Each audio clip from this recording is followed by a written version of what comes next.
Hi hello welcome back to my channel MP vlogs. ఎలా ఉన్నారు? అందరు బాగున్నారా? ఇప్పుడు మామిడికాయల సీజన్ కదండి. మామిడికాయలతో ఈ రెసిపీని ఒకసారి ట్రై చేయండి, చాలా బాగుంటుంది. దీన్ని నేను స్వీట్ అనను, అలా అని హాట్ అని కూడా అనను, ఎందుకంటే దీంట్లో 3 రకాల టేస్ట్లు అనేవి ఉంటాయి: తీయగా, పుల్లగా, కారంగా. అది ఎలానో చూద్దాము.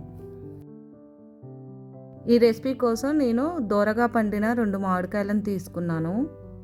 వీటిని శుభ్రంగా కడిగి ఇలా పొట్టు తీసుకోవాలి. ఇలా పొట్టు తీసుకున్న తర్వాత కాయని చిన్న చిన్న ముక్కలుగా కట్ చేసుకోవాలి.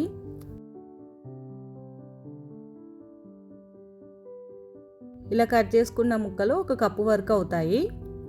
ఇప్పుడు వీటిని 1 అడుగు మందం గల గిన్నెలోకి తీసుకోవాలి. ఇలా ముక్కలు తీసుకున్న తర్వాత ఇందులో 1 హాఫ్ గ్లాస్ వాటర్ పోయాలి. ఇప్పుడు దీన్ని మెత్తగా అయ్యేంత వరకు ఉడకనివ్వాలి. ఇది మెత్తగా ఉడకడానికి మనకు 5 నుంచి 7 నిమిషాల వరకు టైం పడుతుంది. 7 నిమిషాల తర్వాత ఇలా మెత్తగా ఉడుకుతుంది. ఇప్పుడు దీన్ని చల్లారనివ్వాలి. ఇలా చల్లారిన తర్వాత దీన్ని ఒక మిక్సీ జార్లోకి తీసుకోవాలి. ఇలా మామిడికాయ గుజ్జుని మిక్సీ జార్లోకి తీసుకున్నాక ఇందులో నేనైతే పటిక వేస్తున్నానండి. మీకు కావాల్సి వస్తే షుగర్ వేసుకోవచ్చు. మీకు ఎంత స్వీట్ కావాలి అనిపిస్తే అంత షుగర్ వేసుకోవచ్చు. నేనైతే 4 నుంచి 5 స్పూన్ల వరకు పటిక వేసాను. వేసి ఇలా మెత్తగా మిక్సీ పట్టాను. ఇలా మిక్సీ పట్టిన దాన్ని అడుగు మందం గల ఒక ప్యాన్లోకి తీసుకోవాలి. ఇప్పుడు స్టవ్ వెలిగించి ప్యాన్ పెట్టి మనం తీసుకున్న మామిడికాయ గుజ్జు జెల్లీ ఫామ్ అయ్యేంత వరకు ఉడకనివ్వాలి. మనకి ఇది జెల్లీ స్ట్రక్చర్ రావడానికి కనీసం 10 నిమిషాల టైం పడుతుంది.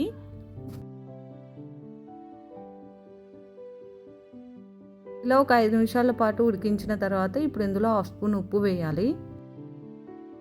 ఉప్పు వేసాక ఒక 5 నిమిషాల పాటు ఇలా కలుపుతూ ఉంటే కలర్ చేంజ్ అవుతుంది. ఇలా కలర్ చేంజ్ అవ్వడమే కాకుండా మనకి ఇది ఇప్పుడు జెల్లీ స్ట్రక్చర్ లాగా తయారవుతుంది. ఇలా జెల్లీ ఫామ్ లాగా తయారాక ఇప్పుడు ఇందులో నేను ఒక 1/2 స్పూన్ చిల్లీ ఫ్లేక్స్ వేస్తున్నాను. కారం ఎక్కువగా కావాలి అనుకుంటే 1 స్పూన్ వరకు చిల్లీ ఫ్లేక్స్ వేసుకోవచ్చు. బట్ నేను పిల్లలు తింటారని ఒక 1/2 స్పూన్ వరకే వేసాను.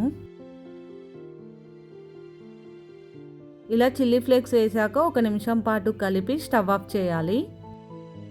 ఇలా ఒక ప్లేట్ తీసుకొని దాంట్లో కొద్దిగా నెయ్యి వేసి ప్లేట్కి మొత్తం స్ప్రెడ్ అయ్యేలాగా పూయాలి. ఇప్పుడు మనం రెడీ చేసి పెట్టుకున్న మ్యాంగో జెల్లీని ఇందులో వేయాలి. ఇలా ప్లేట్లోకి వేసుకున్న జెల్లీని ఒక 5 నిమిషాల పాటు చల్లారనివ్వాలి. ఇలా ఒక 5 నిమిషాల పాటు చల్లారిన తర్వాత మనకి ఏ షేప్ కావాలంటే ఆ షేప్లోకి కట్ చేసుకోవాలి.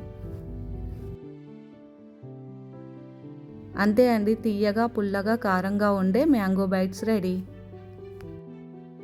ఈ మ్యాంగో బైట్స్ని డైలీ కొంచెం తినడం వల్ల డైజెషన్ ప్రాబ్లమ్స్ అనేవి ఉండవు. దీన్ని పిల్లలు, పెద్దవాళ్ళు ఎవరైనా తినొచ్చు.